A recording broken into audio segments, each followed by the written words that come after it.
Back in February, I asked you to please bear with me as I learn to make these videos.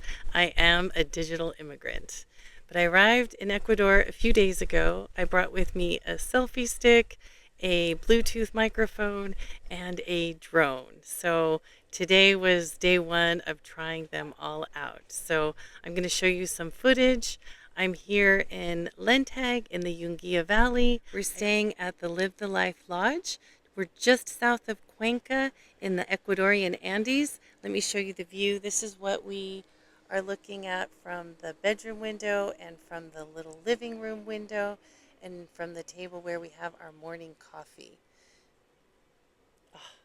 If you saw our introduction video back in February, you know we've been working towards this for quite a few months, and it's actually more beautiful than we even imagined. So I'm excited. We're going to be here for the month of June and probably a little bit more, and we'll be showing you what it is to live the life here.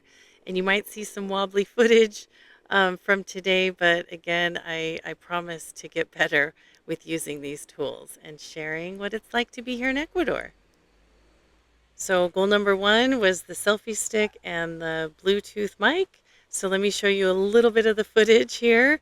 And again, I promise I will show more and it will be better. We are going to go over here to the bar.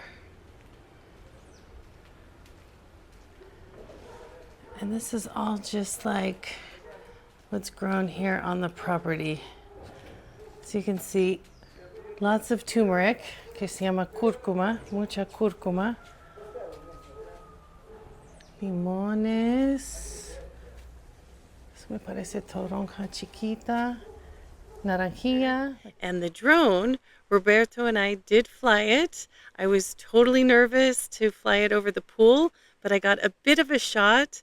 I didn't even know how to zoom, but you can see a little bit. You can see how it says live the life there. It's really beautiful. We will be going in the pool and the jacuzzi probably tomorrow. So thanks for joining us for this next month or so as we are living the life here in Lentag.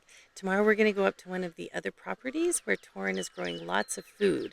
Now all of his food forests here are totally organic. He does not use any chemicals. He insists on it. And he'll be very honest and say the struggle is real, especially with rain. And, you know, any farmer will tell you you're always kind of at the mercy of the elements.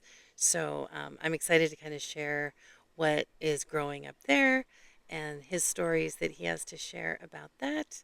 So again, thanks for joining us here at Tentáculo Clases y Cultura. Yo me llamo Kelly. Muchas gracias y nos vemos.